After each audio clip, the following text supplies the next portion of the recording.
ഒരു ഡയഗ്രാം വരയ്ക്കാൻ പോവാണ്. ആ ഡയഗ്രാം എന്ന് പറയുന്നത് എനർജി വേഴ്സസ് നമ്മളൊരു പൊട്ടൻഷ്യൽ ഒരു ഗ്രാഫ് വരയ്ക്കാൻ വേണ്ടി പോവാണ്.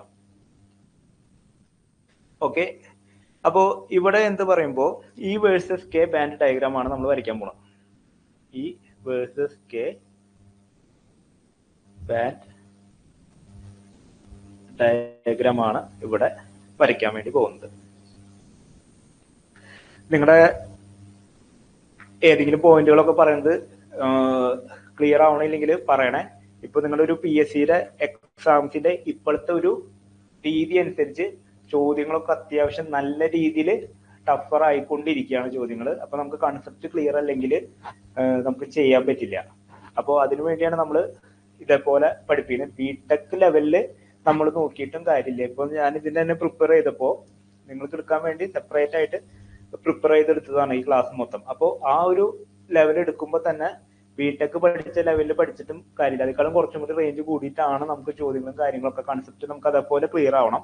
അപ്പൊ അതുകൊണ്ടാണ് എവിടെയെങ്കിലും ഡൗട്ട് ഉണ്ടെന്നിട്ട് പറയണം, നമുക്ക് അതനുസരിച്ച് ഡിസ്കസ് ചെയ്ത് പോവാം. നിങ്ങൾക്ക് അറിയാലോ, ഇങ്ങനെ നമ്മുടെ ഗ്രൂപ്പിൽ ഇട്ടാലും മതി. ഗ്രൂപ്പിൽ നമ്മൾ അവിടെ വെച്ച് ക്ലിയർ ചെയ്ത് തന്നെ നമുക്ക് പോവാട്ടോ.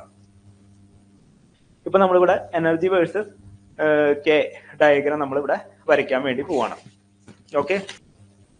ഓക്കെ, പാരബോളയാണ് വരച്ചതിലുള്ള ഇതൊന്നും നോക്കണ്ട. ഇവിടെ എനർജി, ഇവിടെ കെ. ഇനി ഇത് എന്താണ്? ഇതാണ് നമ്മുടെ കണ്ടക്ഷൻ ബാൻഡ്, ഇതാണ് നമ്മുടെ വാലൻസ് ബാൻഡ്. അപ്പോൾ ഇത് നമ്മുടെ ഇവിടെ വന്ന് മുട്ടുന്നുണ്ട് ഇല്ലേ? നമ്മുടെ എനർജി ഇവിടെ വന്ന് മുട്ടുന്നുണ്ട്. ഇതിനെ നമ്മൾ എന്ത് വിളിച്ചു? EC എന്നും വിളിച്ചു. ഇതിനെ നമ്മൾ EV എന്നും വിളിച്ചു. ഇതാണ് നമ്മുടെ ഫിഗർ 1. ക്ലിയർ അല്ലേ? ഇതാണ് നമ്മുടെ ഫിഗർ 1. ഇനി അടുത്ത് ഞാൻ ഫിഗർ ഇതൊന്നും കൂടി മാറ്റി വരയ്ക്കുന്നുണ്ട്. ഇത് തന്നെ E K, ഇത് നമ്മുടെ വാലൻസ് ബാൻഡ്, ഇത് നമ്മുടെ കണ്ടക്ഷൻ ബാൻഡ്.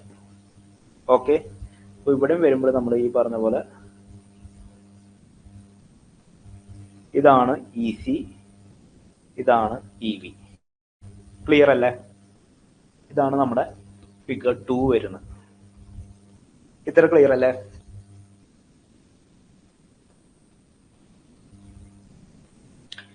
ഈ പടം നിങ്ങൾ ഓൾറെഡി കണ്ടിട്ടുണ്ടാവും. ഈ പടം എന്തിനെയാണ് സൂചിപ്പിക്കുന്നത്? നമ്മുടെ ഫിഗർ 1 എന്ന് പറയുന്നതാണ് direct band gap semiconductor. Direct band gap semiconductor എന്ന് പറയുന്നത്. ഈ പറഞ്ഞ ഫിഗർ 2-ന് നമ്മൾ എന്ത് പറയണപ്പോ? Indirect band gap semiconductor. Clear അല്ലേ? ആദ്യത്തെ ഫിഗർ എന്തായിരുന്നു? അതാണ് direct band gap semiconductor. രണ്ടാമത്തെ ഫിഗർ എന്തായിരുന്നു? അതാണ് indirect band gap semiconductor എന്ന് പറയുന്നത്. ഇവിടെ എന്താണ് ഉണ്ടാവുന്നത്? നമ്മുടെ വാലൻസ് ബാൻഡില് ഇലക്ട്രോൺ, അതായത് ഇതിന്റെ മാക്സിമം ഉണ്ട്. വാലൻസ് ബാൻഡിന്റെ മാക്സിമ, നമ്മുടെ കണ്ടക്ഷൻ ബാൻഡിന്റെ മിനിമ. കണ്ടക്ഷൻ ബാൻഡിന്റെ മിനിമയും വാലൻസ് ബാൻഡിന്റെ മാക്സിമയും രണ്ടും കൂടി വന്നേക്കുന്നത് എവിടെയാ? കെയുടെ സെയിം വാല്യൂ ഫോർ കെയിലാണ് വന്നേക്കുന്നത്. അതായത് കണ്ടക്ഷൻ ബാൻഡിന്റെ മിനിമവും വാലൻസ് ബാൻഡിന്റെ മാക്സിമവും വന്നേക്കുന്നത് നമ്മുടെ കെയുടെ സെയിം വാല്യൂ, മൊമെന്റത്തിന്റെ സെയിം വാല്യൂലാണ് വന്നേക്കുന്നത്. ഇങ്ങനെ ഒരു സ്ട്രെയിറ്റ് ലൈൻ വരച്ചാൽ അത് രണ്ടും തമ്മിൽ മുട്ടും.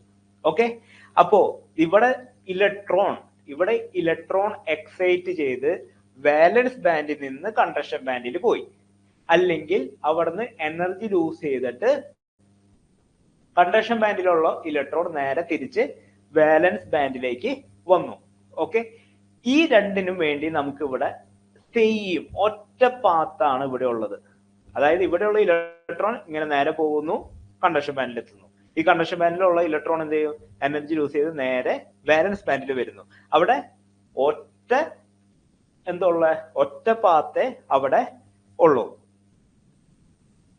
അപ്പൊ അതിന്റെ അർത്ഥം എന്താണ്? അവിടെ ഈ ഒരു പാത്തിൽ ഇലക്ട്രോൺ പോയി ഈ ഒരു പാത്തില് പൊല്യൂഷൻ ഒന്നും നടന്നിട്ടില്ല, ഒരു പൊല്യൂഷൻ നടന്നിട്ടില്ല.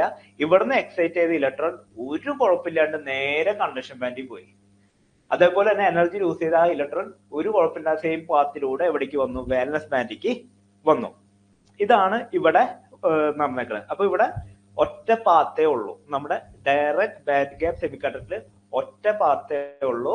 അത് വരാൻ കാരണം എന്താണ്, കണ്ടക്ഷൻ ബാൻഡിന്റെ മിനിമവും വാലൻസ് ബാൻഡിന്റെ മാക്സിമവും വന്നേക്കുന്നത് സെയിം വാല്യൂ ഫോർ കെയിലാണ് വന്നേക്കുന്നത്.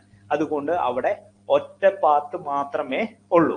ഓക്കെ, അപ്പൊ ഇവിടുന്ന് ഇലക്ട്രോൺ പുറത്തേക്ക് വരുന്ന കേസ് ഞാൻ പറഞ്ഞു, അത് വിട്, നമുക്ക് ഡിസ്കസ് ചെയ്യാം. അതേപോലെ തന്നെ ഇൻഡയറക്റ്റ് ബാൻഡ് ഗ്യാപ്പ് വന്നപ്പോൾ ഇവിടെ എന്താണെന്ന് വെച്ചാൽ ഇവിടെയാണ് ഇലക്ട്രോൺ ഉള്ളത് അല്ലെ.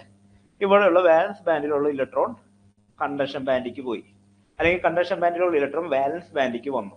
ഇവിടെ വരുന്ന സമയത്ത് ഇവിടെ 3 പോസിബിൾ പാത്തുകൾ അവൈലബിൾ ആണ്. ഓക്കെ, വേണമെങ്കിൽ നമുക്ക് ഒരു പോസിബിൾ പാത്വേ ഇതാണെന്ന് പറയാം, വേറൊരു പോസിബിൾ പാത്വേ ഇതാണെന്ന് പറയാം, വേറൊരു പോസിബിൾ പാത്വേ ഇതാണെന്ന് പറയാം.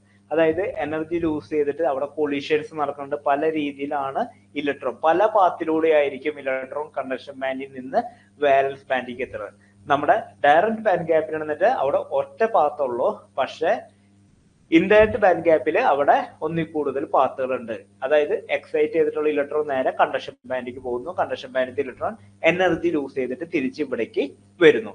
ഈ രണ്ട് കേസ് എടുക്കുമ്പോൾ, ഡയറക്റ്റ് ബാൻഡ് ഗ്യാപ്പിന്റെ കേസ് എടുക്കുമ്പോൾ ഇലക്ട്രോൺ, കണ്ടക്ഷൻ ബാൻഡിലുള്ള ഇലക്ട്രോൺ എനർജി ലൂസ് ചെയ്തിട്ടാണ് നമ്മുടെ വാലൻസ് ബാൻഡിലേക്ക് വരുന്നെന്ന് പറഞ്ഞു. ആ എനർജി എന്തിന്റെ ഫോമിലാണ് പുറത്തേക്ക് വരുന്നത്? ഫോട്ടോൺ, ലൈറ്റ് ആയിട്ടാണ് പുറത്തേക്ക് വരുന്നത്, ഫോട്ടോൺ ആണ് പുറത്തേക്ക് വരുന്നത്.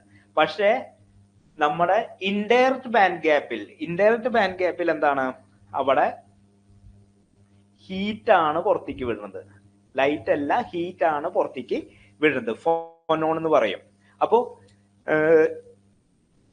ഡയറക്റ്റ് ബാൻഡ് ഗ്യാപ്പും ഇൻഡയറക്റ്റ് ബാൻഡ് ഗ്യാപ്പും നമ്മുടെ സെമി കണ്ടക്ടേഴ്സിന്റെ മെയിൻ ആയിട്ടുള്ള ഒരു അപ്ലിക്കേഷൻ ലെവലുകളാണ് നമ്മുടെ LED, സോളാർ സെല്ലും കാര്യങ്ങളൊക്കെ വരുന്നത്. അപ്പോൾ നമ്മൾ ഇനി പതുക്കെ ഓരോ പോയിന്റുകൾ പഠിക്കുമ്പോൾ അതിന്റെ അപ്ലിക്കേഷൻ എവിടെ വരുന്നത് നിങ്ങൾ തന്നെ ഒന്ന് ചിന്തിച്ച് നോക്കാം. അപ്പോൾ ഇവിടെ ലൈറ്റ് എവിടെ പുറത്തേക്ക് വരുന്നത്? ഡയറക്റ്റ് ബാൻഡ് ഗ്യാപ്പ് സെമി കണ്ടക്ടറിൽ ലൈറ്റ് പുറത്തേക്ക് വരുന്നുണ്ട്. ഇൻഡയറക്റ്റ് ബാൻഡ് ഗ്യാപ്പ് സെമി കണ്ടക്ടറിൽ എന്താണ്, ഹീറ്റ് ആണ് പുറത്തേക്ക് വിടുന്നത്. ഓക്കെ, ഇത്ര കൺസെപ്റ്റുകൾ ക്ലിയർ അല്ലേ?